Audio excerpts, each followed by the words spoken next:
Buenos días a todos. Voy a compartir pantalla. Soy ingeniero aeronáutico, también emprendedor. Hace 5 años, después de trabajar muchos años en la dirección de varias compañías aéreas, hace 5 años puse en marcha mi propio proyecto de empresa, montando una empresa de ingeniería aeronáutica y consultoría que se dedicase a prestar servicios a las compañías aéreas, ¿no? En estos momentos trabajan con nosotros 56 personas. Nuestros clientes son casi todas las compañías aéreas españolas, algunas europeas, también algunas latinoamericanas, y prestamos servicios de gestión de mantenimiento, gestión operacional, realización de planes de mantenimiento, manuales de operación, es decir, todo lo que tiene que ver con la ingeniería del transporte aéreo. Hace 2 años vimos que todo el segmento de la aviación no tripulada, lo que se llama como drones, empezó a coger relevancia y vimos una oportunidad estratégica para desarrollarnos en este tema. Entonces hemos creado una filial del grupo nuestro, del grupo Aerosolutions, que se llama Zángano, GESDrone, que es realmente estamos alojados en la nave y es una startup que pretende replicar este modelo de negocio que tenemos de provisión de servicios de consultoría de ingeniería a las compañías aéreas, en este caso a las compañías operadoras de drones, ¿vale? Pues una vez hecho esta presentación, ahí tenéis algunas de las actividades en las que participo. Realmente de reseñar que formo parte de la comisión asesora de la Agencia Española de Seguridad Aérea para el desarrollo de la normativa y también participo en los grupos de expertos de la Agencia Europea de Seguridad Aérea en relación con la normativa de drones en categoría certificada y U-Space, lo que sería el nuevo sistema de navegación que utilizarán los drones. Bueno, sin más preámbulo, paso a la primera diapositiva y la idea es un poquito explicaros hoy el tema de dónde estamos y hacia dónde vamos en el tema regulatorio de la aviación no tripulada o de los drones, ¿no? Bueno, previamente nos tenemos que poner de acuerdo porque habréis oído diversas denominaciones. Empezó llamándose RPAS como Remote Pilot Aircraft System, es decir, sistema de pilotaje remoto de aeronaves. También ahora se ha cambiado un poquito para darle un sentido más amplio, puesto que ya, digamos, se está trabajando mucho en la autonomía de los drones, ¿no? En sistemas automáticos o incluso sistemas autónomos. Entonces ya no hay en muchas de las operaciones un piloto detrás, sino que es un sistema informático programado adecuadamente el que maneja el movimiento de estas aeronaves, ¿no? Entonces, por eso se trabaja más con el concepto actual de UAS, Unmanned Aircraft System, que pueden estar pilotados o controlados por un sistema informático, ¿no? En cualquier caso, yo me voy a referir durante la presentación utilizando la palabra drone. La palabra drone viene del inglés abejorro, zángano, del zumbido este que hacen los drones, pues un poco los ingleses empezaron a decir, mira, viene por aquí un moscardón, un abejorro, un zángano, un drone. Y a partir de ahí pues, se quedó la palabra drone, ¿no? Lo siguiente que nos tenemos que poner, entonces no vamos a confundir mucho con la terminología, en general usaré la palabra drone, pero todos ya entendemos lo que es, ¿no? Que son estas pequeñas aeronaves, pequeñas y cada vez más grandes, que empiezan a operarse actualmente, ¿no? Segundo tema que nos tenemos que poner de acuerdo, y bueno, yo creo que hay un consenso internacional ya, y nos hemos puesto de acuerdo en general, todos los países del mundo, todos los profesionales, de que un dron es una aeronave. Es decir, también obviamente puede ser un juguete, estos drones pequeños que podemos comprar en MediaMarkt, puede ser un instrumento de fotografía, de diversión, puede ser un instrumento deportivo, como hay el tema de los drones de carreras. Pero puede ser una máquina, un robot, es decir, pero en términos generales y desde el punto de vista normativa se le considera una aeronave y como tal pues le afectan la normativa aeronáutica y por esa razón todas las entidades que están regulando el tema de los drones son las actuales, digamos, todas las entidades relacionadas con la aviación y la navegación aérea, ¿no? Obviamente no podemos pretender tener una normativa de drones equivalente a la normativa aeronáutica que se utiliza para aeronaves tripuladas, puesto que no son lo mismo. Es decir, no es lo mismo un pequeño dron que yo pueda tener, un Phantom, por decir el modelo más popular, o un Mavic de la marca china DJI, que un Airbus A380 como ese que aparece en la fotografía. No le podemos aplicar la misma normativa, ¿no? Entonces hay que establecer criterios de proporcionalidad. También tenemos que tener en cuenta el sector de los drones, es una tecnología nueva, muy innovadora, con cambios muy frecuentes y por tanto tenemos que pensar en esquemas normativos ágiles y fáciles de actualizar, ¿no? Y en cualquier caso, la normativa debería, que no siempre lo es, tener sentido común, ser lógica y adaptarse a la realidad del mercado. No es lo mismo realizar una normativa aeronáutica para profesionales muy entrenados y muy preparados que tienen, y para empresas muy bien organizadas, como son las compañías aéreas, que tienen capacidad para cumplir y para observar bien esta normativa, que en el caso de los drones que están, digamos, utilizados masivamente por personas, por chicos jóvenes, por personas mayores, para muchos fines diversos, como decía, para diversión, para hacer fotografía, para pequeños trabajos aéreos e incluso en el futuro para transporte de mercancías y personas, pues tenemos que hacer una normativa un poquito teniendo más sentido común y que sea lógica y sobre todo que sea práctica de cumplir, ¿no? Y sobre todo que el cumplimiento sea también fácil de comprobar, ¿no? Eso no se está dando en este momento y el objetivo es poquito a poquito ir mejorando a normativas que sean más prácticas, ¿no? Bueno, como veis, todo el tema de la normativa de drones, pues hay un montón de entidades que están participando.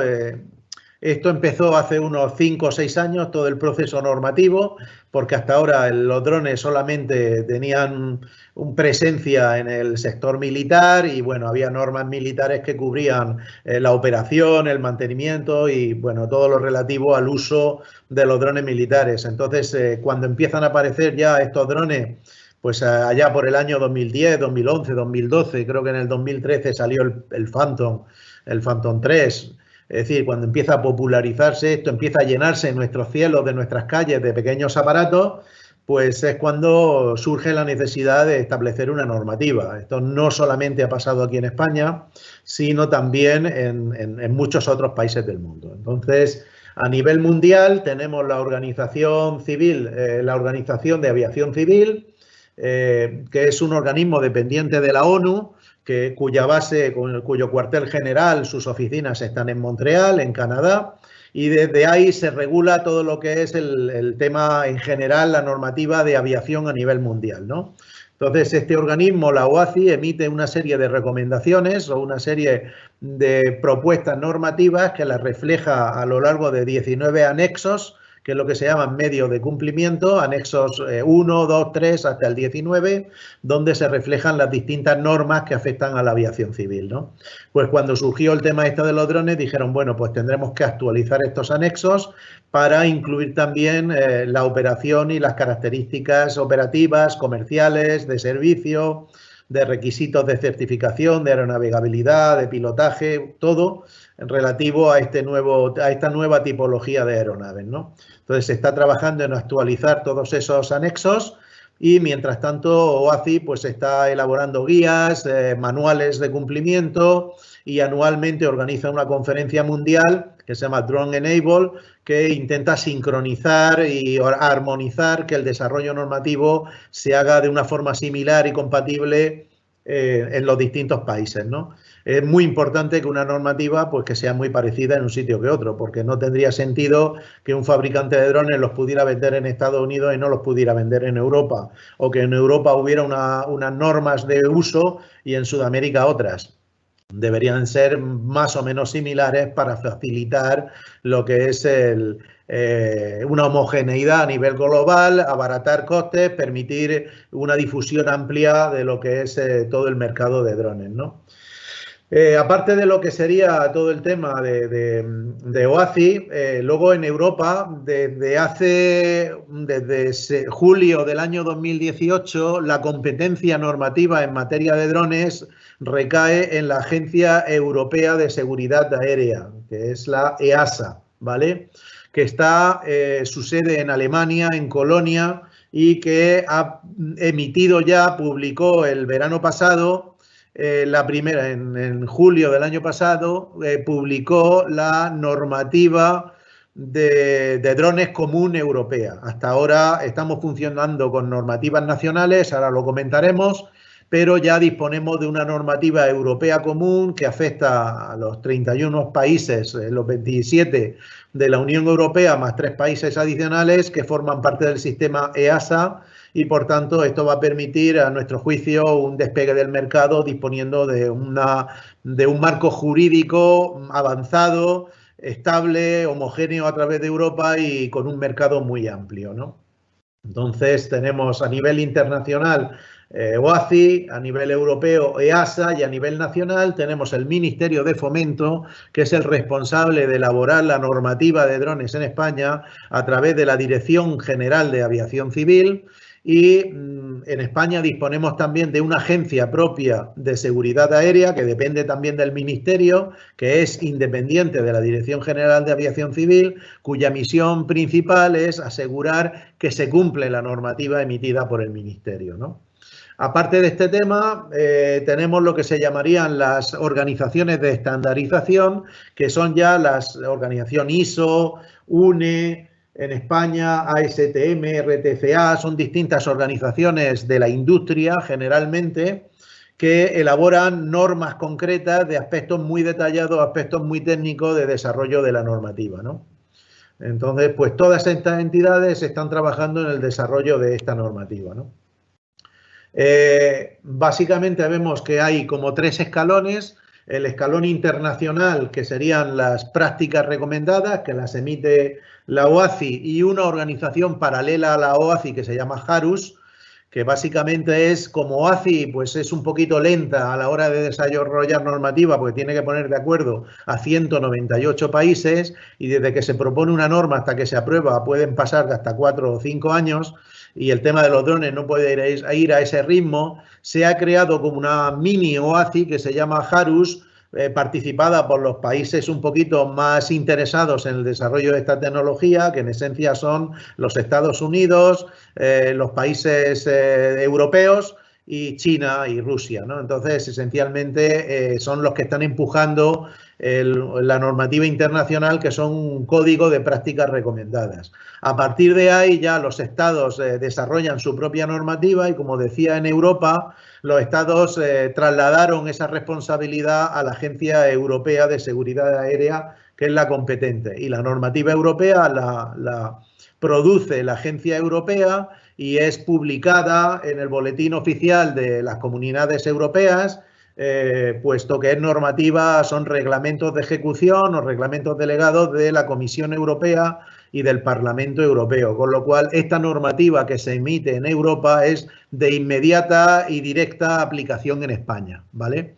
No hace falta transponerla, no es una directiva que necesite un desarrollo nacional ni nada de eso, sino que directamente en el momento de su publicación y a la fecha de entrada de su fecha de cumplimiento, pues es ya de obligado cumplimiento en todos los países europeos que formamos parte de la Unión Europea.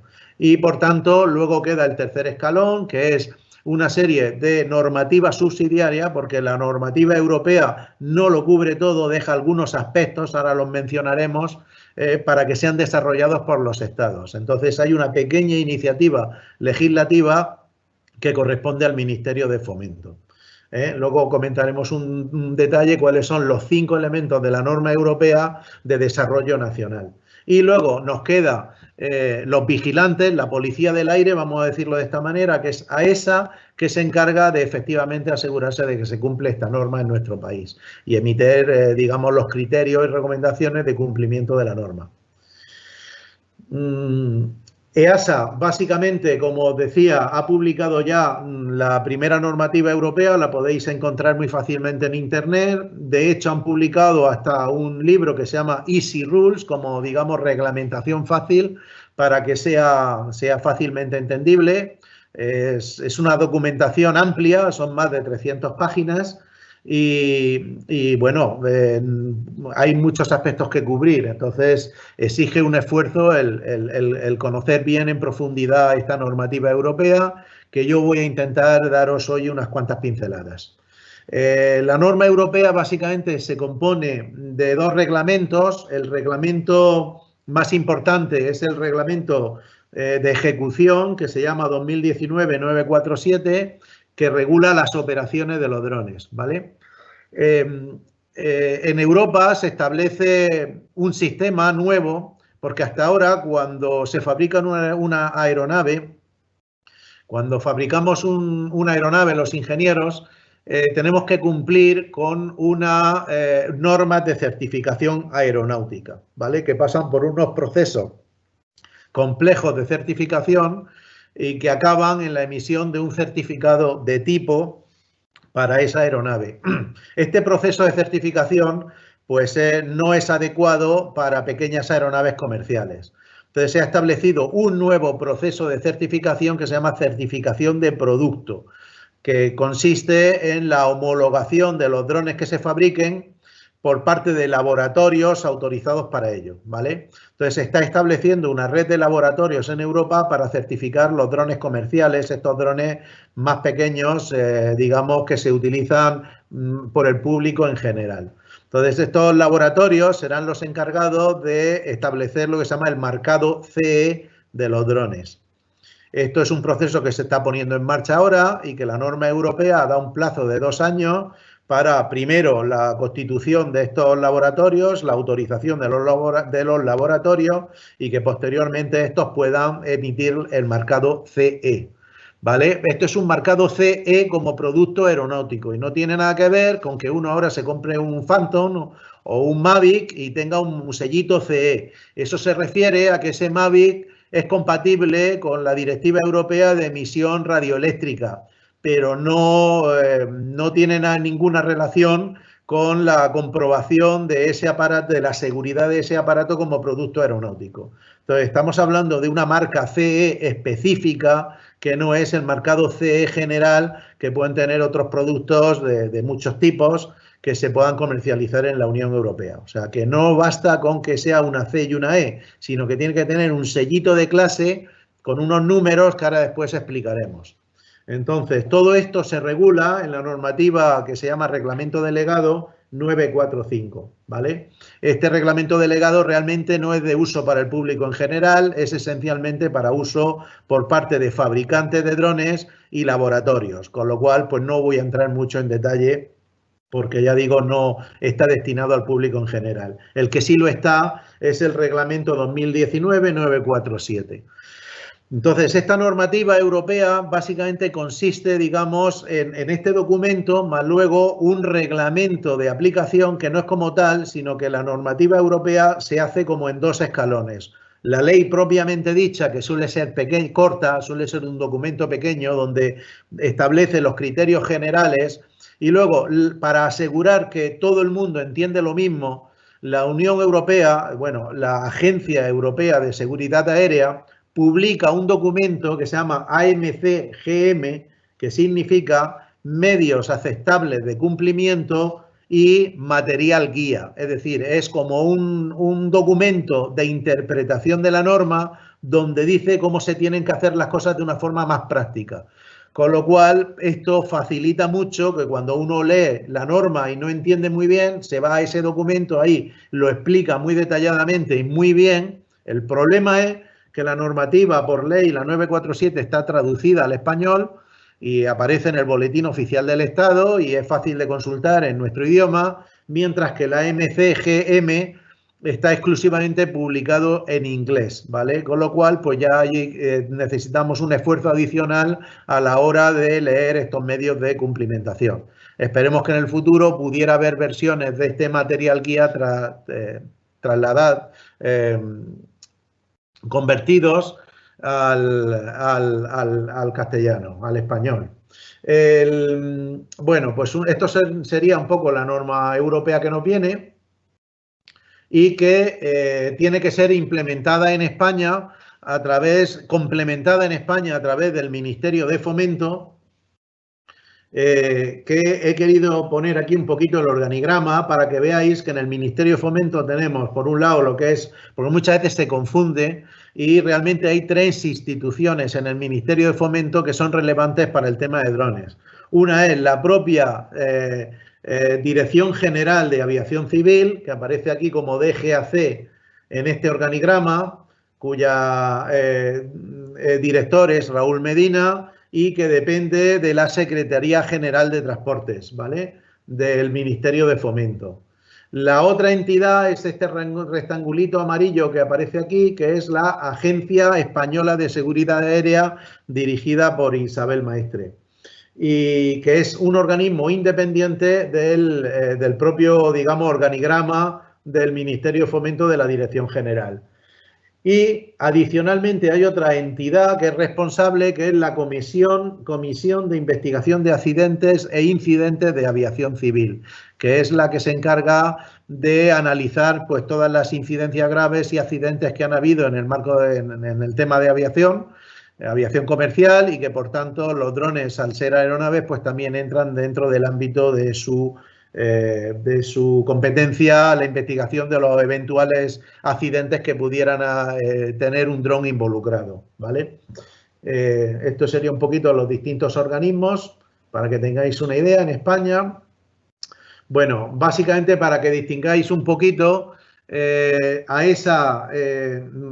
diferencia entre la función de la Dirección General de Aviación Civil y AESA, pues básicamente la Dirección General es, digamos, establece el marco regulatorio, es la que desarrolla las leyes. Mucha gente se cree que la ley la hace AESA, AESA propone el redactado, pero realmente quien publica y quien es el responsable de la normativa es el propio Ministerio de Fomento.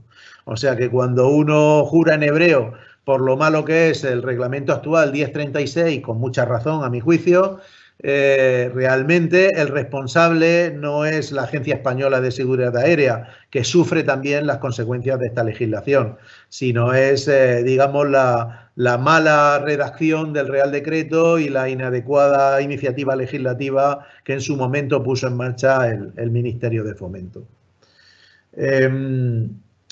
AESA, la función esencial que tiene, pues es de supervisar a los operadores y asegurar que el sistema de aviación en España pues es seguro y funciona bien, ¿no? Funciona más bien como un organismo inspector, y yo traslado un poco esa idea de que AESA es más bien la policía del aire, realmente, ¿vale? ¿Cuál es la diferencia también, que a veces nos confundimos, entre EASA y AESA? EASA es la agencia europea, es la que redacta la normativa europea y se la pasa a la Comisión Europea y al Parlamento Europeo para que elaboren los correspondientes reglamentos. Entonces, ellos son los responsables de esa iniciativa legislativa. Y la agencia española básicamente es como la entidad que se encarga de verificar que esos requisitos legales europeos se cumplen en España. Adicionalmente, hay otra entidad muy relevante en España en relación con el tema de los drones, que es ENAIRE, que es el proveedor de navegación aérea en nuestro país. Hay otros proveedores, no es exclusivo ENAIRE. ENAIRE hace realmente realiza todo lo que es el tema de gestión de la navegación aérea en ruta, pero en algunos aeropuertos pequeños se liberalizó el sistema y hay 2 compañías privadas, bueno, son 3, pero esencialmente Saerco y Ferronats, que prestan servicio en una veintena de pequeñas torres de aeropuertos españoles. Es decir, los grandes aeropuertos, el gestor de navegación de aeropuerto sigue siendo AENA, pero en algunos aeropuertos, en una veintena de ellos, se liberalizó hace ya unos años y son operadores privados los que prestan en ese servicio. Con lo cual, ¿por qué comento esto? Porque los operadores de drones, cuando están operando en zonas del espacio aéreo controlado, tienen que ponerse de acuerdo con el proveedor de navegación de ese espacio aéreo controlado, que normalmente suele ser ENAIRE, para coordinar sus vuelos. Es decir, tienen que avisar, decir, oiga, vamos a estar volando por esta zona, y tener acordado un plan de coordinación con el aeropuerto, con la torre de control más cercana a donde van a estar operando su dron, ¿no? En aire depende también del Ministerio de Fomento. Bueno, pues llegamos ya un poquito a lo que es, entrando ya más en detalle, cuál ha sido el recorrido de la normativa de drones en España, ¿no? Como os decía, todo esto empieza en el año 2012-2013, empiezan a aparecer drones, se crea un poquito de alarma social, algún problema que pudo haber y en aquel momento, pues claro, pilló un poquito de desprevenidos a todas las autoridades, ¿no? Porque no se esperaban este crecimiento tan rápido de esta tecnología, ¿vale? Con lo cual, pues como en aquel momento EASA, la agencia europea, la Comisión Europea, no tenía transferidas las competencias legislativas de aeronaves de menos de 150 kilos, no pudo haber una iniciativa común europea porque legalmente no era posible. Entonces, cada país, pues básicamente toreó el toro, vamos a decirlo de esta manera, como pudo. Es decir, se enfrentaron a un problema repentino y en España, pues hubo en el 2013 una carta de AESA diciendo que está prohibido volar drones, porque no tenemos nada que lo controle, que lo regule. Y durante un tiempo se prohibió volar drones. Obviamente no le puedes poner puertas al campo. Es muy difícil proveer una actividad donde tú puedes ir a comprar el dron en MediaMarkt. O sea, es que es una cosa que no se sostiene. Entonces, básicamente hicieron un Real Decreto de urgencia que luego se convirtió, fue un decreto ley que luego fue convertido en ley, que se llama la Ley 18/2014, que entró en vigor como en octubre o noviembre del año 14, que de forma urgente, con 2 artículos, porque esto era una ley de 100 artículos que se llama para la mejora de la competitividad económica o algo así, pues ahí metieron 2 artículos, el 50 y el 51, para regular provisionalmente los drones, dando un mandato al Ministerio de Fomento para que en brevedad hiciera una ley adecuada, ¿vale? Un reglamento adecuado. Entonces, en el año 2015 tendría que haberse publicado el Reglamento Español de Operaciones de Drones. Por circunstancias políticas hubo retraso, digamos, en las elecciones, se repitieron, el gobierno estuvo en funciones mucho tiempo, es decir, un problema político que afectó en general a muchas otras cosas, pero en particular, pues en el año 2015 no se produjo esa esperada aprobación de un reglamento real, adecuado para todo el tema de drones. Que ya estaba redactado. Yo conozco haber visto versiones de este reglamento con fecha a finales del año 14, principios del 15. Pues ese reglamento que fue redactado en ese año, a finales del año 14, fue finalmente aprobado en diciembre del año 17, es decir, 3 años más tarde. Este reglamento ya vino tarde, vino mal, porque tardó 3 años. Y ya en 3 años imaginaros todo lo que había cambiado en el mundo de los drones. Pero bueno, como ya se había iniciado el proceso legislativo, fueron incapaces de actualizarlo al año 17, a finales del 17, con lo cual pues se publicó en diciembre del 17 una normativa que ya llevaba 3 años obsoleta. O sea, una cosa absurda. Y luego, además, esta normativa 17 establecía la necesidad de regular unos aspectos adicionales, como era el tema de la formación de pilotos de drones, el mantenimiento de drones, que se daba un plazo a la Agencia Española de Seguridad Aérea, que jamás, que nunca cumplió, ¿vale? Entonces, vivimos con una ley 1036 obsoleta, compleja, inadecuada para lo que es el mercado real de drones. Afortunadamente, Europa en el año 18 adquirió la competencia y desarrolló los reglamentos estos que hemos comentado y que entran en vigor, estaba previsto que entran en vigor ahora el 1 de julio del año 2020. Parece ser que por esto del coronavirus, lo que sea, por excusas que tienen ahora de que no se han puesto muy bien al día las autoridades nacionales europeas, pues han pedido retrasarlo. Esto yo creo que es muy mala noticia porque significa que vamos a seguir viviendo todavía en España 6 meses más de este periodo oscuro que representa este Real Decreto 1036/2017. Pero bueno, en algún momento vendrá la normativa europea y podrán desarrollarse muchos temas que ahora no es posible. Y entro ya un poco. Básicamente, el Real Decreto 1036 presentaba una oportunidad y era de que en el año 2014 se reguló donde los drones solamente se podían operar de día, a la vista y en medio del campo. Eso es lo que se estableció en la Ley 18/2014. Y uno no podía operar de noche, no podía operar en ciudad, no podía operar en una zona de espacio aéreo controlado, que es el 80% de la superficie aérea de la superficie española. Prácticamente, como todas las grandes ciudades tienen cerca un aeropuerto, pues casi todas están afectadas por un CTR o por un área geográfica donde no se puede volar drones. Incluso, por ejemplo, en las Islas Canarias, el 70% de la superficie de Canarias está prohibido volar, digamos, porque es espacio aéreo controlado. Y en Baleares, pues otro tanto, ¿no? Para eso, la Ley 18/2014 estableció una serie de escenarios operacionales, que es poder volar en urbano, poder volar en espacio aéreo controlado, poder volar de noche, poder volar en alcance extendido con observadores o poder volar más allá de la línea de vista, es decir, más allá de que yo deje de ver el dron, dónde está, ¿no? Pero para todo esto hace falta hacer un estudio de seguridad, ¿vale? Realmente uno hace el estudio de seguridad y lo que ocurre es que AESA está tardando entre 7 y 9 meses en evaluar ese estudio de seguridad. Con lo cual, pues de los 5.000 operadores más o menos que puede haber ahora registrados en la base de datos de AESA, no pasan de 20 o 30 los que han obtenido esta aprobación, es decir, menos del 1% de los operadores de drones españoles han conseguido una autorización operacional fuera de los límites que establecía la ley de 2014.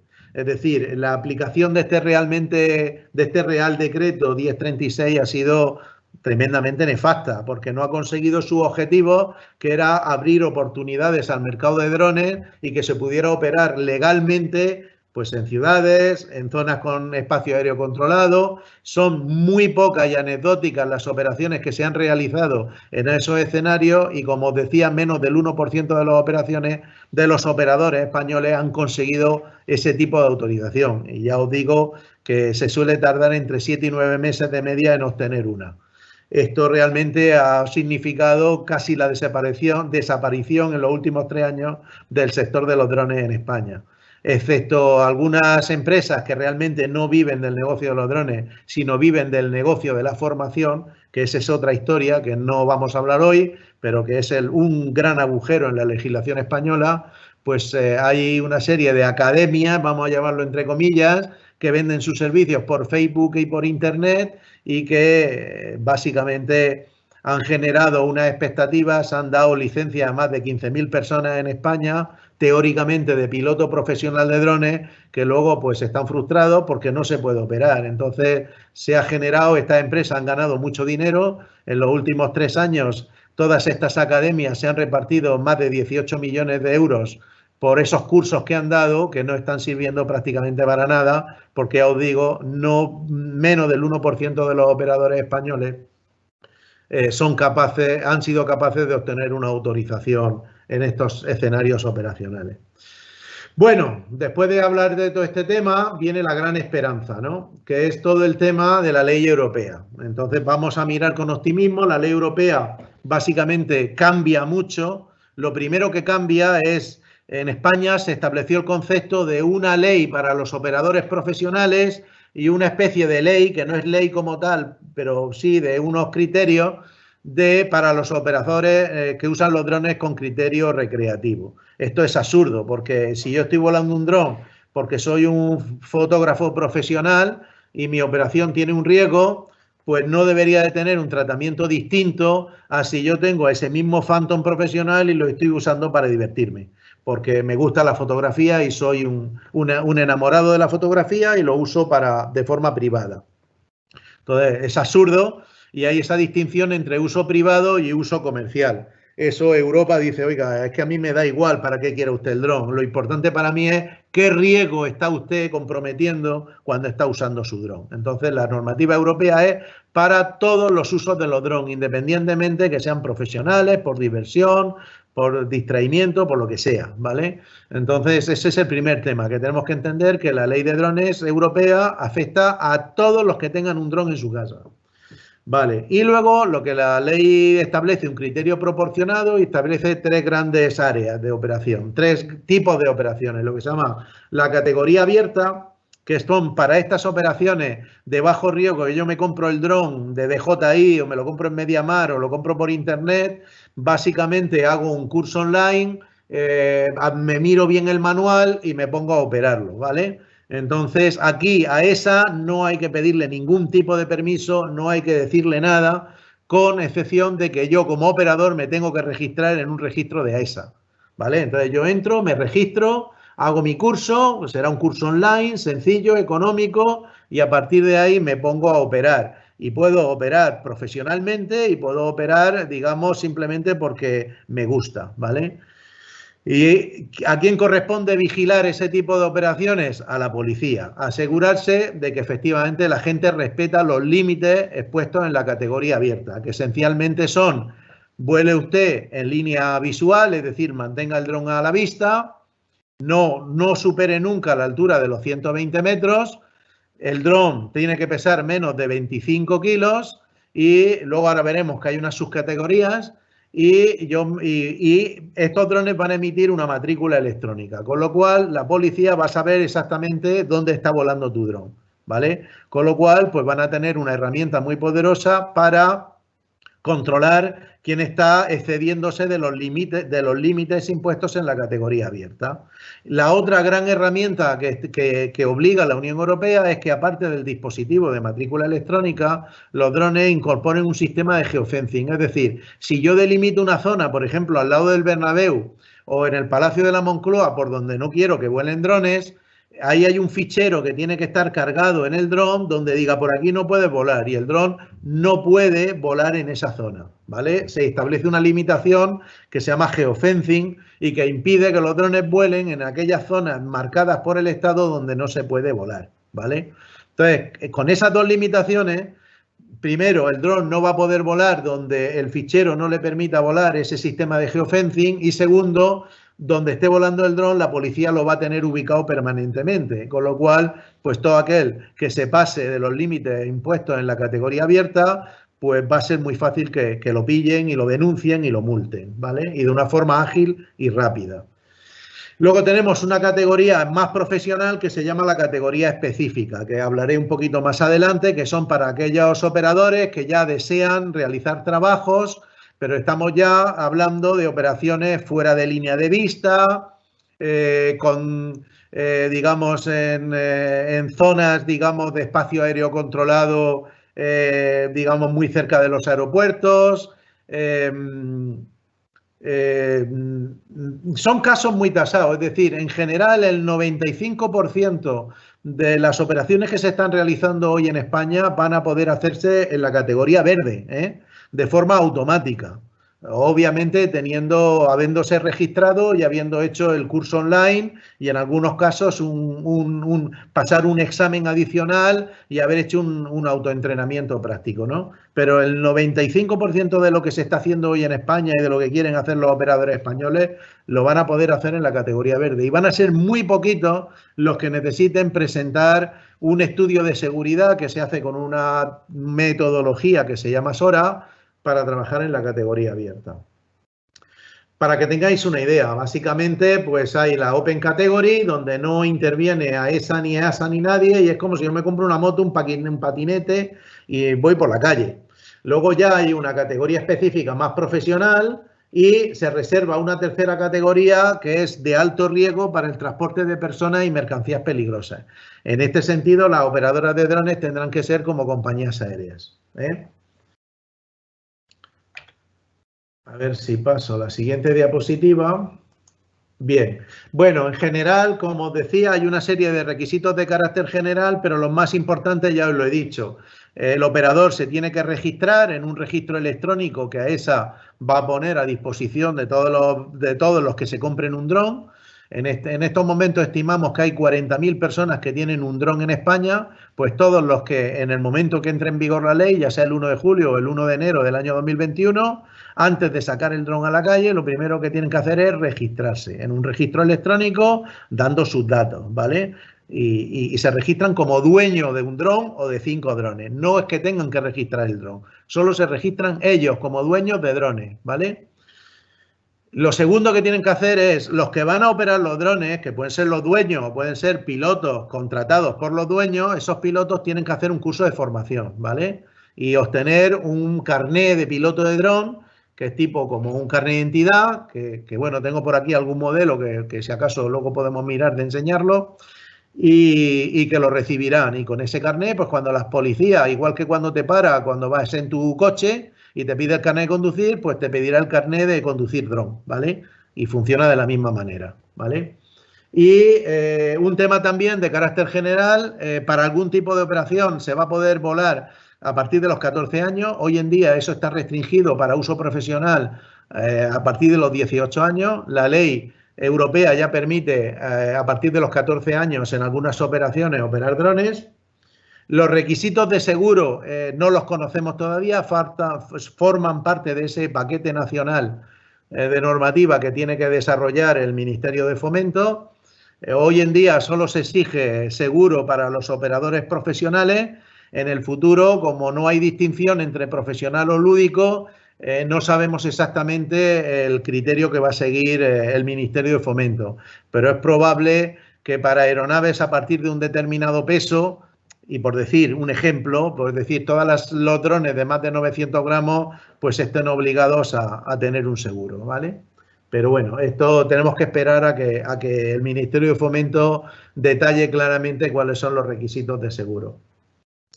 El sistema este de geofencing, a partir de julio del año 21, todos los estados están obligados a tener un fichero que se tiene que actualizar cada 28 días con esa base de datos de los sitios donde se puede o no volar drones, ¿vale? Esto en principio va a sustituir al sistema en aire drones que se utiliza ahora para saber dónde se vuela o no se vuelan los drones.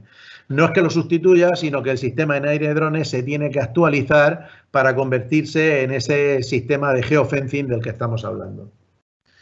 Bueno, estos son criterios con carácter general, aplicables en toda la Unión Europea. Y en general, lo que os decía, los drones comerciales se clasifican en 5 tipos. El tipo 0 son los drones de menos de 250 gramos. Entre 250, estos serían todos estos juguetes, drones pequeños. Incluso hay un modelo por ahí de Mavic que está muy bien, que se llama Mavic Mini, que teóricamente debería entrar en la categoría, en la clase 0. Luego veremos que quizá no es así, pero bueno, en principio está pensado para ahí. Entonces, por menos de 200, si el dron pesa menos de 250 gramos, no tengo obligación de tener ningún tipo de formación, ¿vale? En cambio, sí tengo la obligación de registrarme, ¿vale? O sea que con que el dron pese más de 250 gramos, bueno, perdón, me tengo que registrar si el dron pesa más de 250 gramos o lleva una cámara de alta resolución, que prácticamente lo llevan todos. O sea que, excepto esos drones muy pequeñitos de juguete que valen 40 o 50 euros, todos los demás básicamente conllevarán la obligación de registrarse. A partir de los 200, ya te digo, clase 0 hasta 250 gramos, clase 1 hasta 900 gramos, aquí entrarían los Mavics, Spark, Skidio, ese tipo de drones más de carácter lúdico, recreativo, de la gente que se va de excursión, también semi-pro, hay gente que hace trabajos con estos drones.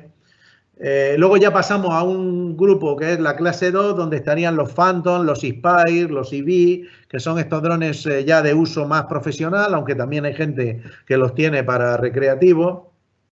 Y finalmente tenemos la clase 3, que son entre 4 y 25 kilos, donde entrarían, por ejemplo, los M200, los Matrix, los Speedwing, los S900, S1000, es decir, drones ya de más de 4 kilos hasta los 25 kilos que normalmente, o sea, en general se usan para trabajos profesionales. Y nos reservamos la clase 4, también con un límite máximo de 25 kilos, que son para las aeronaves de aeromodelismo. Es decir, hasta ahora en España el aeromodelismo no está regulado, pero, digamos, la normativa europea exige que sea regulado antes del 1 de julio del año 2022. Y entonces, para todas estas aeronaves que se comercialicen para uso recreativo de aeromodelistas, pues básicamente se establece esa clase 4, ¿no? Hay unos requisitos generales de ruido.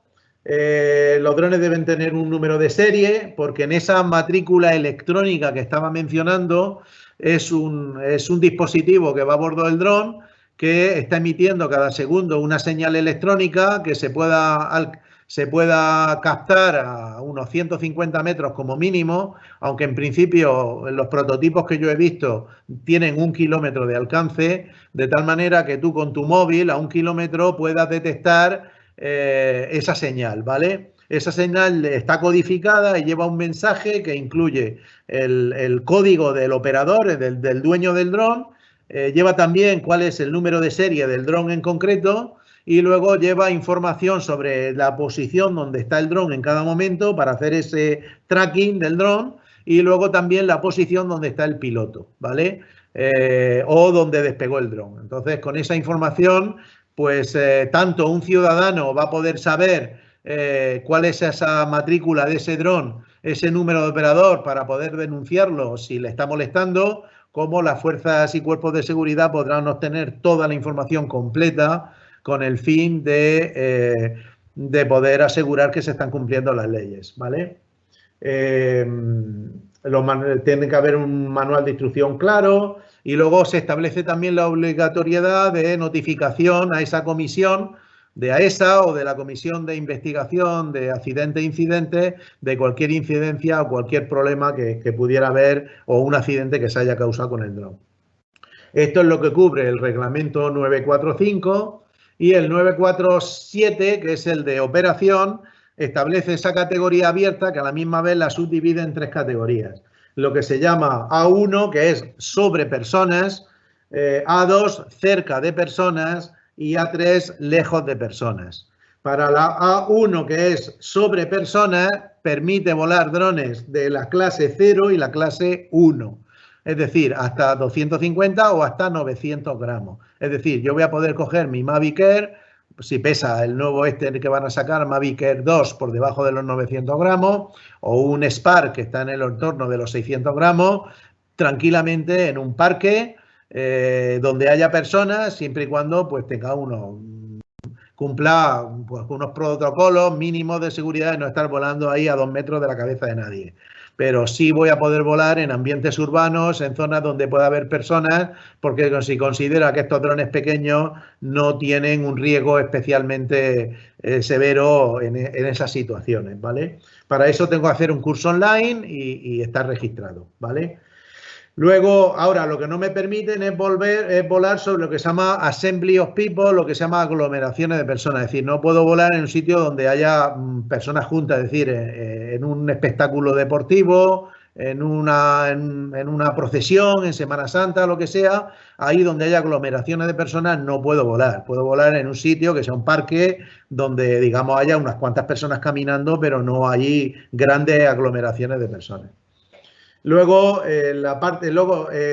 tendremos luego la categoría A3, que es lejos, tengo que mantenerme a 150 metros de edificios y de personas, volar donde no haya personas, y ahí pueda poder volar hasta 25 kilos, ¿vale? O sea que yo me compro ahora un M200, me hago mi curso online y puedo hacer trabajos profesionales a 150 metros de edificios y procurando que no haya ninguna persona debajo, ¿vale?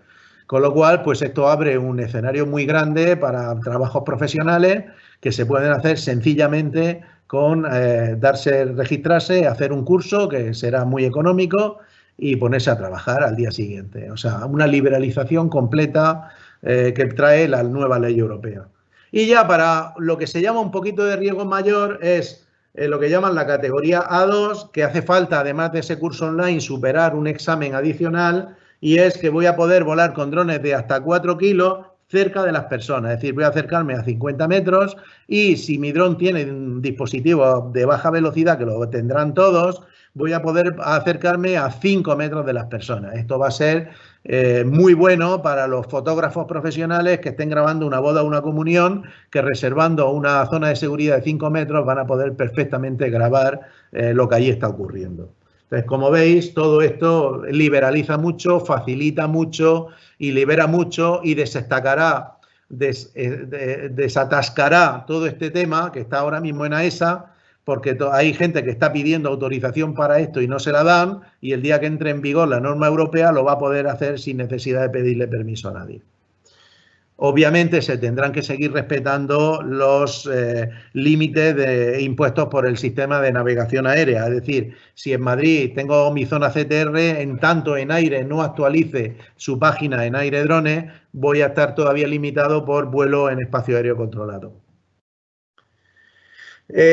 Categoría específica, hay 3 maneras de hacerlo: a través de lo que se llama escenario estándar, a través de hacer lo que se llama un estudio de análisis de riesgos utilizando SORA, o obteniendo un certificado de operador, como si tuviera que decir, como operador de alta capacidad. Entonces, uno de esos 3 sistemas sirve para poder volar en la categoría certificada. No me quiero extender mucho porque esto ya es más para profesionales, pero si hay alguna duda la puedo aclarar. Y ya luego queda la categoría certificada, que como os decía, es para los taxis aéreos, ¿vale?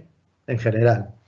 Y finalmente os quiero decir que ahora el 1 de enero del 2021 va a entrar en vigor una ley europea, se espera, de lo que se llama U-Space, que es todo el sistema de navegación aérea de drones. Es decir, igual que hay un sistema de navegación aérea para los aviones tripulados convencionales, con los controladores de aire y todo esto, pues va a haber un nuevo sistema robotizado, automatizado para la gestión del tráfico aéreo, esencialmente urbano, de los drones sobre nuestras ciudades. Hay un plan de implementación en varias fases, 1, U2, U3 y 4. Estamos ya empezando la U2 y esto va a permitir, pues ampliamente, o sea, va a permitir lo que es el desarrollo de esta actividad al disponer ya de un sistema de tráfico de drones. Pues bueno, yo acabo aquí un poquito mi presentación. Y ya voy a dejar un ratito el tiempo que me permita la organización para ruegos y preguntas. Muchas gracias, Antonio. Muy interesante tu intervención. Y como has dicho, dejamos unos minutos para aquellas preguntas o aquellas cuestiones que no hayan quedado claras, ¿vale? Entonces, animo a todos los participantes a que vayan haciendo preguntas.